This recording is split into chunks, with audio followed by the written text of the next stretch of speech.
इसके लिए जिस वाणी से नाम जप कर रहे हो यदि झूठ बोलोगे, अरे आश्चर्य होता है, झूठ बोल करके तुम सोच रहे हो हम संभाल लेंगे। नहीं नहीं, झूठ तुम्हारा नाश कर रहा है, तुम्हें पता नहीं। जिस जिह्वा से नाम जप कर रहे हो, अगर नाम का विशेष फल प्राप्त करना है, जल्दी फल प्राप्त करना है, आपको दुखों से बचना है, पाप भस्म करना है, तो झूठ बोलना बंद कर दीजिए। क्या बिगड़ जाएगा आपका? सच्ची बोलने में क्या बिगड़ जाएगा? सच्ची बोलना शुरू करोगे, हिम्मत नहीं रह जाएगी पाप करने की। ये जो पाप करने की तुम्हारी हिम्मत पड़ रही, झूठ बोलने के कारण पड़ रही। नहीं, असत्य संपातक पुंजा, सबसे बड़ा पाप झूठ बोलना। उससे क्या होता है? हर चीज हम छुपाना चाहते, किससे? उस सर्वज्ञ परमात्मा से, गुरुदेव से। नहीं, झूठ नहीं। नाम इसीलिए नहीं चल पा रहा, थोड़ी दिन नाम चलाएंगे छूट जाएगा, क्योंकि आप झूठ बोलते हैं, पापाचरण करते हैं। अगर नाम को चलाना है तो नारायण स्वामी जी कह रहे हैं, पहली बात मौन का आश्रय लीजिए, कम बोलिए, अधिकतर चुप रहना सीखिए, तभी नाम चला पाएंगे। जो कार्य कर रहे हैं आप उस पर ध्यान दें, उस कार्य को एकाग्रता पूर्वक करें, वाणी को मौन रखें, उस वाणी से धीरे धीरे नाम उच्चारण करें। कम से कम 24 घंटे में 4 घंटे मौन का तो सबको अभ्यास कर लेना चाहिए। 24 घंटे में 4 घंटे मौन का। तो ऐसे ऐसे बुद्धिमान हो कहेंगे हम 6 घंटे मौन रहते हैं। कब? बोले जब सोते हैं तब। आप 4 घंटे कह रहे, हम 6 घंटे मौन रहते हैं। 24 घंटे में हम 6 घंटे मौन रहते हैं, बहुत बुद्धिमान है। बोले आप 4 घंटे कहते हो, हम 6 घंटे मौन रहते हैं। तो कब आप मौन रहते हैं? बोले जब सोते हैं तो 6 घंटे सोते हैं, मौन ही रहते हैं उस समय। मौन जागृत की कह रहा हूं, 4 घंटे का। नारायण स्वामी के बहुत बड़े महापुरुष हुए, तुम 4 घंटे मौन का अभ्यास करो, ऐसा निकालो 2 घंटे, 2-2 घंटे करके 24 घंटे में 4 घंटे मौन। उस समय हम किसी से बात नहीं करेंगे, नाम जप करेंगे। कार्य करो, कार्य करने के लिए मना नहीं कर रहे हैं। कम बोलो। आजकल लोग अपनी जीवनी शक्ति को बोलने के द्वारा बहुत नष्ट कर रहे हैं, व्यर्थ की बातें करते रहते हैं। 4 आदमी चल रहे हो, आप पीछे चलिएगा, सुनते, बेमतलब की बातें। नाम जप नहीं होगा, वो डिलीट नहीं होंगी, वैसे ही बनी रहेंगी, अगले जन्म के लिए तैयार हो रहा है। इसलिए नाम यदि सिद्ध करना है, नाम का फल लेना है, नाम का आनंद लेना है, तो वृथा भाषण बंद करो, बेकार की बात बंद करो। जितना कम बोलने से काम चल जाए उतना। सामने वाले को बोलने दीजिए, आप बीच में नाम चल रहा है जी, नाम चल रहा है। जब कोई आवश्यक बात हुई, पवित्र शब्द बोल दिया, नहीं चुपचाप सुनो। उसको लग रहा है कि आप संभाषण करो, मान लो रिश्तेदार है, नातेदार है, मित्र, अब आप व्यवहार में हैं, आप सीधे ये तो नहीं कह सकते हमसे बात मत करो, नहीं, हाँ बात कीजिए, लेकिन आप कम बोलिए, उसको बोलने दीजिए, आप नाम जप कीजिए, जरूरत भर बात कीजिए। बात में भगवान की चर्चा हो तो कोई बात नहीं, अगर प्रपंच की चर्चा है तो बचने की कोशिश कीजिए। अपने संबंधियों, अपने दोस्तों, अपने व्यवहारियों से व्यवहार, दोस्ती, संबंध शिथिल कीजिए, तभी नाम में प्रीति होगी। अगर ये कि अब हमारे दोस्त आ गए हैं तो फिर वो दोस्त छूट जाएगा नाम, अब बातें शुरू हो गई प्रपंच की। धन्य है ऐसी बुद्धि जो प्रियजनों से भी संभाषण केवल भगवत वाक्यों का, अन्यथा नहीं। इसीलिए इस मार्ग को वर्ण करना बहुत कठिन है। एक ऐसा तुम्हारा निवास स्थान होना चाहिए अलग, जिसमें अपने रिश्तेदार, नातेदार, व्यवहारियों का प्रवेश ना हो। आपकी शैया अलग होनी चाहिए। अगर नाम जापक नाम सिद्ध करना चाहता है, नाम का फल लेना चाहता है, नाम निरंतर चलाना चाहता है, तो जिस आसन पर आप बैठते हैं उसी में प्रपंची, विषयी, संसारिक वृत्ति वाले बैठेंगे तो भजन की वृत्ति नहीं बन पाएगी। एक ऐसा, वैसे होते हैं घरों में बैठने वालों का अलग, लेकिन साधन कक्ष अलग होना चाहिए अपना। किसी का यदि प्रवेश ना हो तो आप देखेंगे कि आपके साधन के परमाणु आपको वहां बैठते ही तत्काल विक्षेप रहित करके भजन में लगा देंगे। अगर घर में ऐसा कुछ ना हो तो एक आसन अपना अकेला रखिए, जिस पर आप शयन करें वो आसन केवल आपका ही होना चाहिए। अगर वो सार्वजनिक बैठने के लिए ही है, ऐसी व्यवस्था नहीं, तो आसन समेट कर अपना अलग रख दीजिए और दूसरे आसनों पर बैठा लिए, फिर वो आसन हटाकर जब आप शयन करें तो आपका आसन होना चाहिए। इसका बहुत बड़ा प्रभाव पड़ेगा। कोई भी ऐसा दृश्य या पुस्तक ना पढ़ें जो वासनात्मक हो और प्रभु के नाम से आपको विमुख कर दे। अखबार आदि, समाचार आदि, ये हमारे चिंतन को नष्ट करते हैं। अगर नाम जप करना है, निरंतर नाम स्मृति बैठालनी है, एक घटना कई मिनट तक विक्षेप देती है। ऐसा हुआ, कैसे लोग हैं, अब उसमें तो समाचार ही हो रहे हैं, सैकड़ों बातें हो रही, पेपर है तो सैकड़ों बातें लिखी हैं, क्या क्या, अब वो सब दिमाग में भर गई। इतना व्यसन है किसी किसी को पेपर पढ़ने का, समाचार पत्र पढ़ने का, कि सुबह होते ही वो विरह में रहते हैं कि पेपर आ जाएगा। आया नहीं, मिला तो ऐसी एकाग्रता से पढ़ते हैं जैसे वेदांत चिंतन करने वाला वेदांत चिंतन। चश्मा लगा, चाय रखी, ठंडी हो रही, उससे मतलब बीच बीच में चाय और चश्मा से और पूरे दिमाग में वही। अब क्या करेगा, जो पढ़ा है उसका चिंतन बनेगा, वही बोला जाएगा। अब जहां चार मिले तो तुम्हें पता है, उत्तर प्रदेश में ये हुआ, मध्य प्रदेश में ये हुआ, चर्चा दिमाग। नाम जापक पूज्य श्री नारायण स्वामी कह रहे हैं, अखबार पढ़ना, दुनिया भर की प्रपंच की जिसमें बातें हैं, ऐसे समाचार, ऐसे टेलीविजन देखना, ये तुम्हारे हृदय में नाम नहीं चलने देंगे, तुम्हारी स्फुरणा को गंदी कर देंगे, बेकार का वक्त खराब होगा। इसलिए अगर आपको पढ़ना ही है तो धार्मिक ग्रंथों को पढ़िए, अपने इष्ट संबंधी ग्रंथों को पढ़िए नाम जपने के लिए। किसी को कभी वचन न दें। पांचवा, बहुत बहुत पॉइंट की बात करें, यदि आपने किसी को वचन दे दिया और पूरा नहीं किया तो भजन का फल वहां जाएगा, ध्यान रखना। यही हमसे सब त्रुटियां होती रहती है अपने लोगों से। जाओ आज से बाद वचन दे दिया, हम ऐसा नहीं करेंगे, नहीं करेंगे चाहे मर जाएं। और अपने लोग ऐसे फिसड्डी हैं कि शाम के वचन देते हैं और सुबह फिसल जाते हैं, 2-4 दिन बहुत बहुत चला फिर फिसल जाते हैं। बोले कसम से आज से ऐसा नहीं करेंगे। तो आप इसको खिलवाड़ न समझे, आपके सुकृत नष्ट हो रहे हैं, वासना आपके सुकृतों को नष्ट कर रही। दूसरा, जैसे आपने किसी से कहा कि मैं शाम के 5 बजे आ जाऊंगा, तो 5 बजने में 5 मिनट कम होने पर आपको पहुंच जाना चाहिए, 5 मिनट ओवर होने पर नहीं, उसके पहले ही आपको ऊपर। यह संतों के जीवन में देखा गया है। समय का बहुत बड़ा जीवन में अस्तित्व है।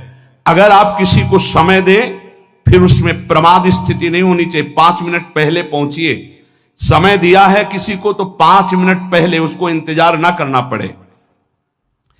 रात को सोते समय नाम जापक उपासक विचार करें, मेरा नाम किन किन कार्यों में छूटा, मेरे से कौन कौन सा पाप हुआ, मैंने कौन सी आज गलती की जो नहीं करना चाहिए, और उसे डायरी में नोट करें। नारायण स्वामी कह रहे हैं दूसरे दिन सावधानी पूर्वक वो गलतियां ना होने पावे जो हमने आज की। जब उपासक सत्य बोलना स्वीकार करता है तो उसके हृदय में डर जागृत हो जाता है। ध्यान रखना, डर ये माया के द्वारा प्रेरित है। अगर व्यापार में सत्य बोलेंगे तो पैसा अधिक नहीं आएगा, अगर हम सत्य बोल दिए तो डांट लगेगी, अगर हम सत्य बोल दिए तो सब लोग जान जाएंगे मैं ऐसा गंदा हूं। सच्ची मानिए, सत्य बोलने का नियम ले लीजिए, आप निष्पाप हो जाएंगे, आप महात्मा बन जाएंगे अंदर से, कोई भी पापाचरण आपके जीवन में नहीं रह जाएगा। भगवान का नाम सत्य है, उस नाम को चलाने के लिए झूठ बोलने वाला नाम को कैसे चला सकता है। सत्य बोलने से यदि तुम्हारा नुकसान हो रहा है तो तुम सह जाइएगा। नारायण स्वामी कह रहे हैं उससे बड़ा लाभ आपको श्री भगवान प्रदान करेंगे। आप सत्य बोलिए। आजकल भगवान पर विश्वास नहीं, इसलिए झूठ पर विश्वास है। कलयुग की ऐसी प्रेरणा है कि सब झूठ बोलने लगे हैं। कोई डरता ही नहीं झूठ बोलने में, पूरा का पूरा। जैसे नहीं कहते कुछ तो सत्य होगा, ऐसे ऐसे महानुभाव हैं कि 100% झूठ बोल जाते हैं, 100%।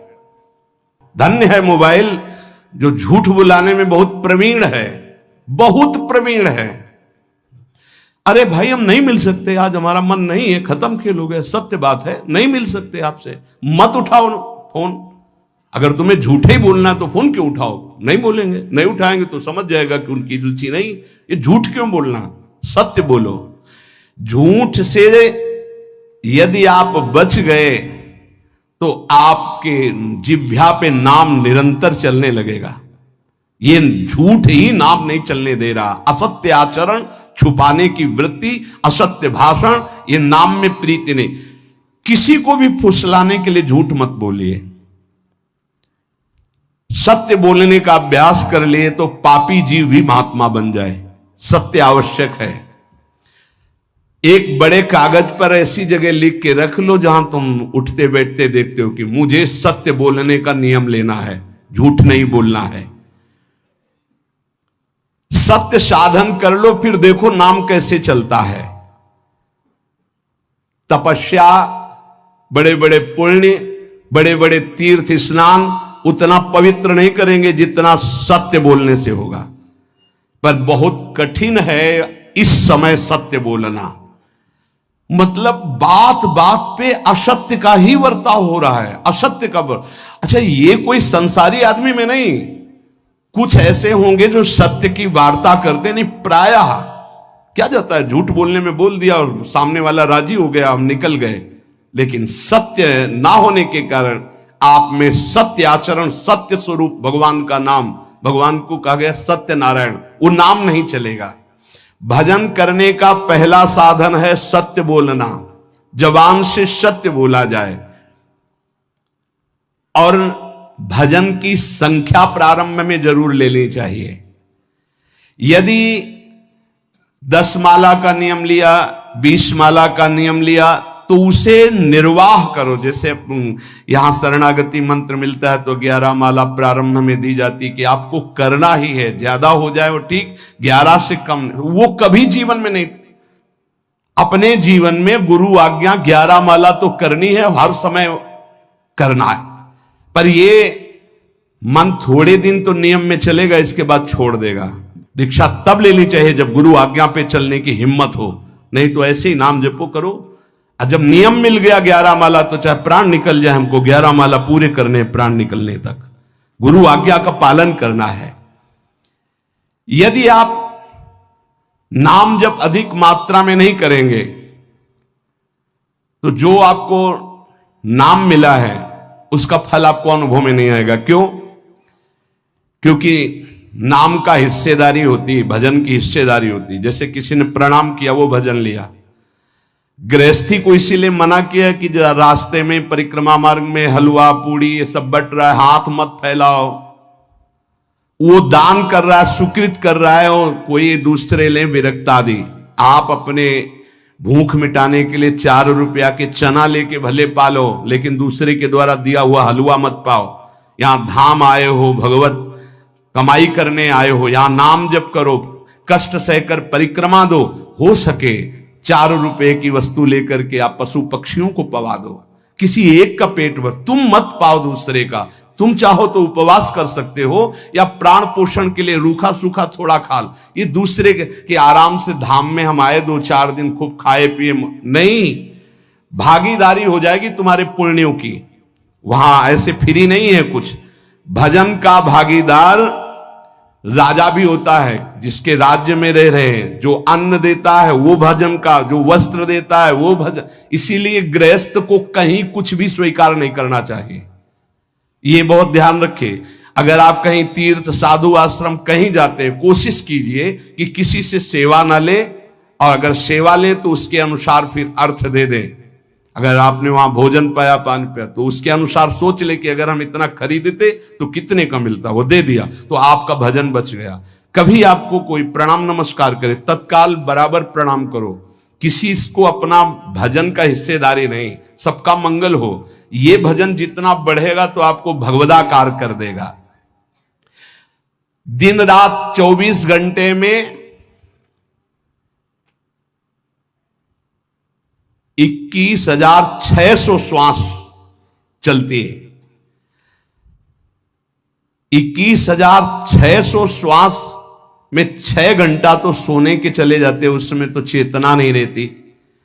अब हमको अगर 21,600 नाम हमको जपने को मिल जाए तो हमारी हर श्वास सार्थक हो जाए। जो हम 5-6 घंटा सोते हैं उसमें जिनका अभ्यास है तो बात अलग है, नहीं तो वो व्यर्थ जाती है।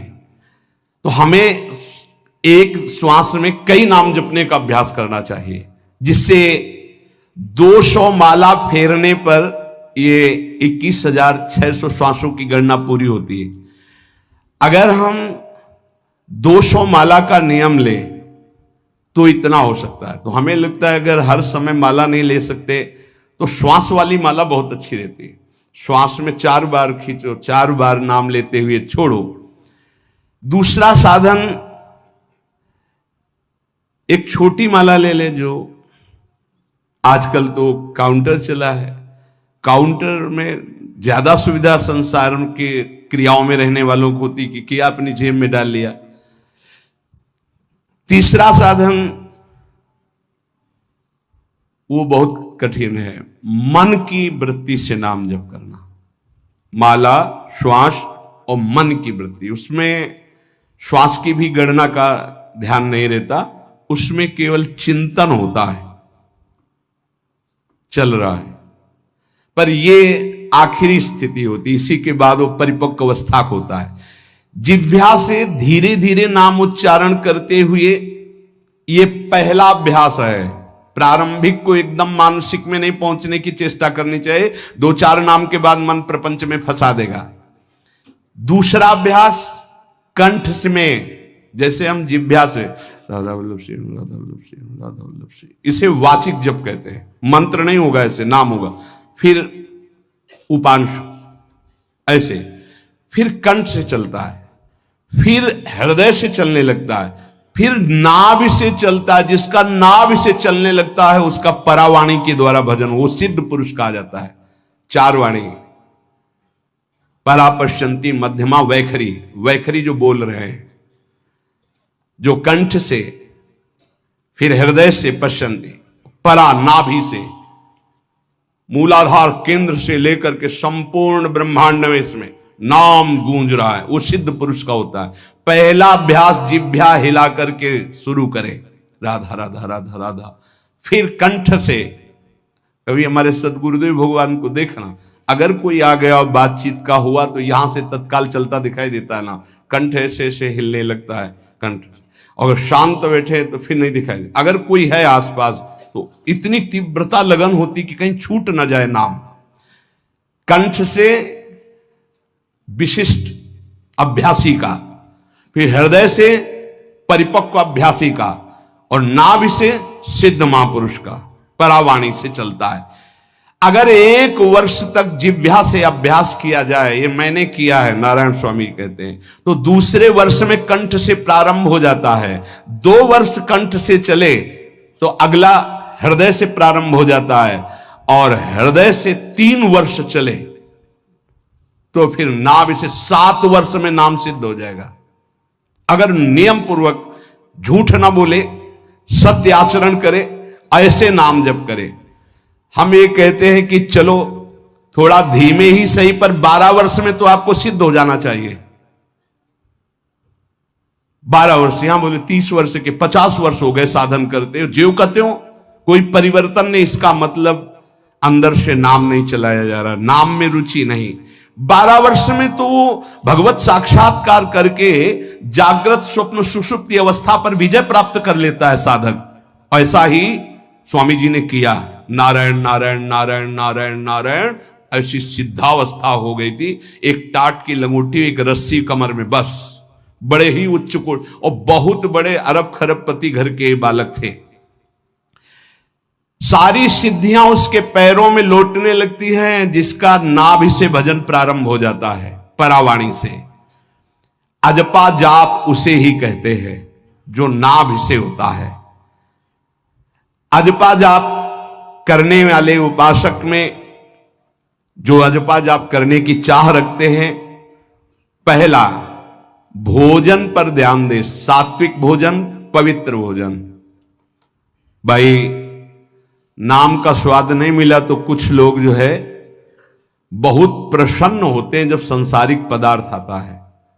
बड़ी कृपा श्री ठाकुर जी की रही है कि इस विषय पर जो है बहुत परिपक्व किया है। रोटी नहीं मिली, ये रबड़ी रसगुल्ला की तो बात जाने दो। गंगा का किनारा, गांव में जाना नहीं, जो आकाश वृत्ति से वो आ जाए वही। आप लोगों को तो रोटी तो मिल रही है। पहला नाम सिद्ध करने के लिए भोजन सात्विक और थोड़ा, अगर एक समय पाके निर्वाह कर लो तो अच्छा, नहीं तो 2 समय, 3 समय पाने का तो अधिकार ही नहीं साधक को। भगवान की बड़ी कृपा है, जब भूख थी तब था नहीं, और जब है तो भोजन नहीं पा सकते। वो बड़ा लीला बिहारी है। जब भूख थी तब भोजन नहीं, और जब भोजन है तो नियम कानून इसके लग गए हैं, ये इतना इतना। दूसरा, पहला भोजन पर पवित्र। देखो नाम जप के लिए बहुत आवश्यक है। यही जीवन है कि अगर आप नाम जप करने लगे तो हमारा बोलना, हमारा जीना सार्थक हो जाएगा। अगर नाम जप आपको करना है तो पवित्र भोजन होना चाहिए। 2 टाइम भोजन पाना है तो थोड़ा थोड़ा पाओ, पेट ना भरने पाए, ऐसा ना लगने की वजन बढ़ गया है। वजन बढ़ गया है तो भजन घट गया है, वजन घट गया तो भजन बढ़ गया है। देखो तुम्हारे संसारिक संबंधी माता पिता चाहेंगे कि तुम्हारा चिकना शरीर होना चाहिए, हष्ट पुष्ट होना चाहिए, लेकिन हम चाहेंगे कि तुम्हारा भजन पुष्ट होना चाहिए, भगवदाकार वृत्ति होना चाहिए। शरीर तो आज है, कल नहीं रहेगा, चाहे जितना चिकना कर लो। संसारिक माता पिता के प्यार में और गुरु के प्यार में यही अंतर है। वो आपके स्वरूप को पुष्ट करेगा तो शरीर तो अपने आप, मन प्रसन्न है तो वो स्वस्थ है, अस्वस्थ होने पर भी स्वस्थ है। अगर शरीर स्वस्थ है और काम वासना है, नाना प्रकार की चिंताएं, ये थोड़ी माता पिता दूर कर पाएंगे। वो तो तपस्या और साधना से ही दूर होती है। ध्यान रख लीजिए। अधिक भोजन पाना, शरीर को बहुत पुष्ट बलवान कर लेना, तो हर इंद्रियों को भोग देना पड़ेगा आपको। वो कोई तपस्वी होता है, जो तपस्वी होता है वो संयमी होता है, जो संयमी होता है उसके चर्बी नहीं होती। ध्यान रखना। युक्ताहार विहार से, प्राण पोषण के लिए केवल शरीर में अन्न जाए तब नाम में प्रीति होगी। खाते खाते अनेकों जन्म व्यतीत हो गए, वर्षों व्यतीत हो गए, अरे अब तो भजन कर लो, कहां तक खाओगे? ये नरक कुंड है, डाला विष्ठा बन गया। नींद, एक नियम बना लो कि इतना ही सोना है। पता नहीं सोने में कौन सा सुख, नींद में केवल एक बात का सुख होता है, आपका संसार का चिंतन नहीं होता, तो आप जो शांत रहते हैं वो सुख होता है, लेकिन वो तमोगुणी सुख है। अगर आप जागृत में संसार का चिंतन न होने दें और भगवत चिंतन कर रहे हैं तो आप महापुरुष हो जाएंगे। सो के जीवन क्यों बर्बाद करते हैं? एक टाइम रखिए सोने का, बस। ये कोई तुम्हारा सुख नहीं है, ये तमोगुणी सुख है। निद्रा आलस्य प्रमादोत्तम तत्तामस मुदाहृतम।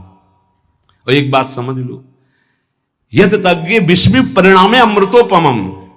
जिसमें विष जैसा शुरुआत में लगता है उसका परिणाम अमृत होता है, और जिसकी शुरुआत अमृत जैसी लगती है उसका परिणाम विष होता है। प्रातःकालीन उठ करके सत्संग में आना विष जैसा लगता है, लेकिन उठ के आ रहे हो तो इसका फल अमृत होगा। ब्रह्म मुहूर्त में सो रहे हैं, जीवन बर्बाद कर रहे हैं, अरे ब्रह्म मुहूर्त में उठिए, स्नान कीजिए और सच्चिदानंद भगवान में चित्त को जोड़िए।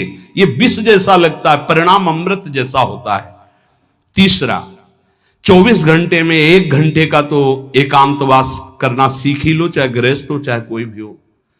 1 घंटे हमसे कोई बात नहीं करेगा, अपने दरवाजा बंद, थोड़ा 1 घंटे कोई ऐसा समय निकालो जिसमें चित्त को केवल श्री कृष्ण से जोड़ो, प्रियाजू से जोड़ सको। चौथा, विरक्त साधक, तकिया गद्दा, ये सब चीजें अगर लगा के सोओगे तो नाम जप नहीं होगा। देखो,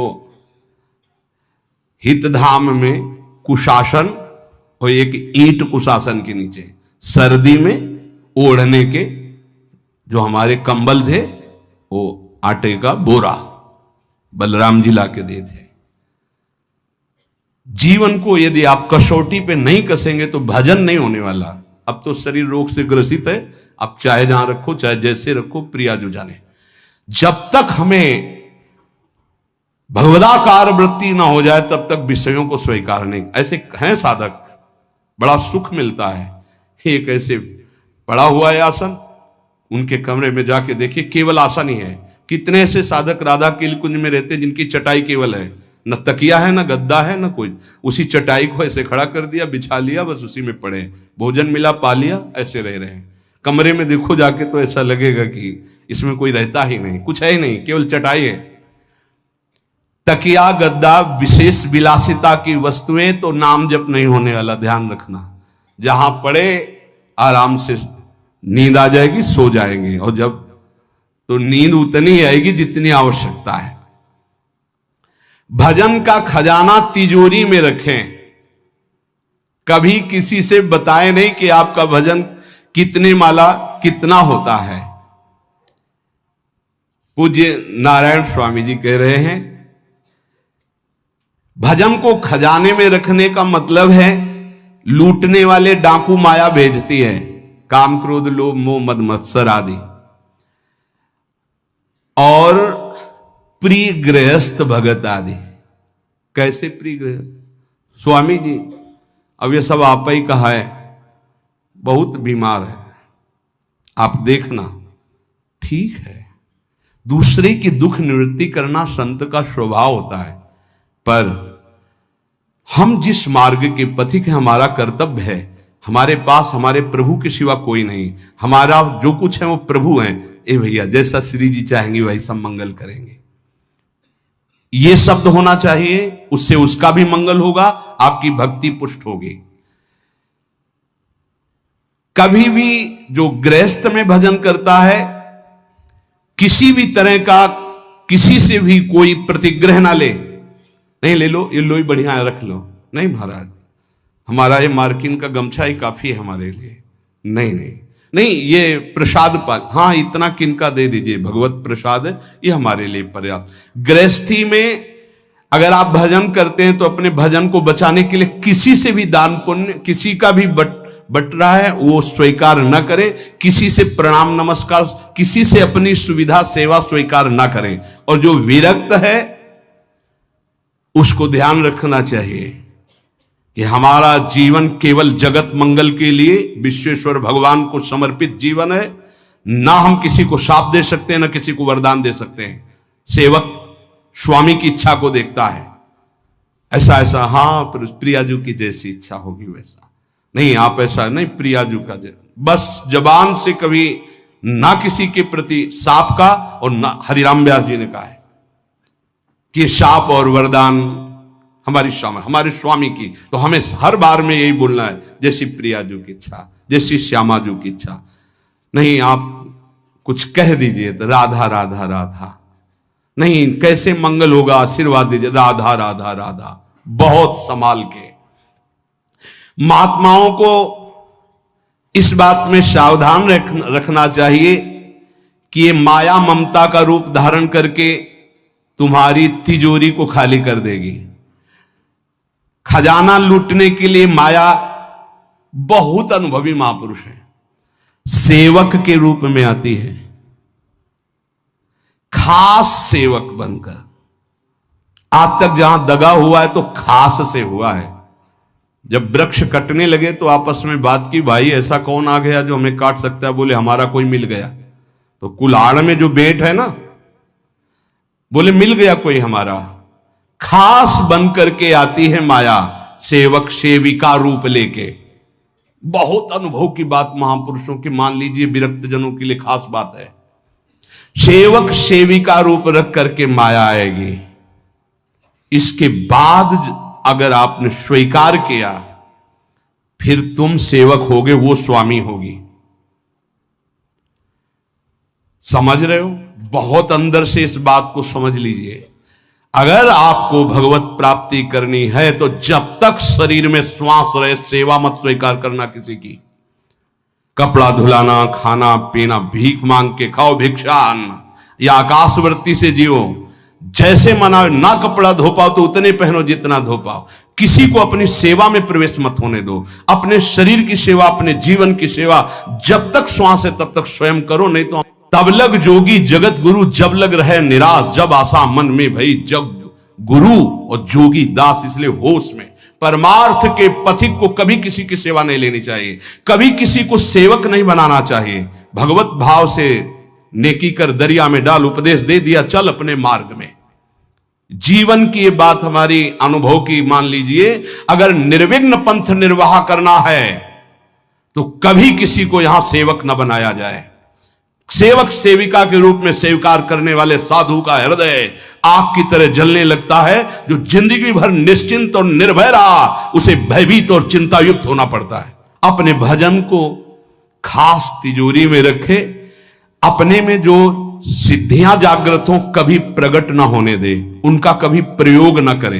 एक एक शब्द पर ध्यान देना, उसी को भगवत प्राप्ति होती है जो अपनी सिद्धि को प्रकाशित नहीं करता। ये माया त्रिशंकु की तरह लटका देती है, न स्वर्ग में न भूमि में। देखो सेवक जी महाराज कहते, ऐसे न वैसे रहे मजरेढ़ो पाछलियो जो करी निर्भाषित, न परमार्थ के न व्यवहार के। ये गांठ बांध लो, हाथ जोड़ के कह रहा हूं, सेवा के भाव से माया प्रवेश करती है और स्वामी भाव को रौंद करके सेवक बना लेती है। फिर जैसा चाहती वैसा नाच नचाती है, कोई भी हो। इसलिए होश में, यदि भगवत मार्ग में चले हो तो कष्ट सहो, शरीर की स्वयं सेवा करो। सौभाग्य मत मनाओ कि कोई तुम्हारी सेवा कर रहा है, दुर्भाग्य है जो तुम सेवा ले रहे हो। हाँ, अब शरीर इस काबिल नहीं तो श्री जी जैसा जाने वैसा। जब तक पानी उठा के पीने लायक हो तो किसी से पानी मत मांगना, किसी को अपना मत बना लेना। जब तक भगवत साक्षात्कार ना हो किसी को शिष्यत्व में मत स्वीकार कर लेना, नहीं तो बात समझ लेना, आगे खुद आपको समझ में आ जाएगा। किसी भी तरह से अपनी तिजोरी को ना खुलने देना तो भगवत साक्षात्कार हो जाएगा।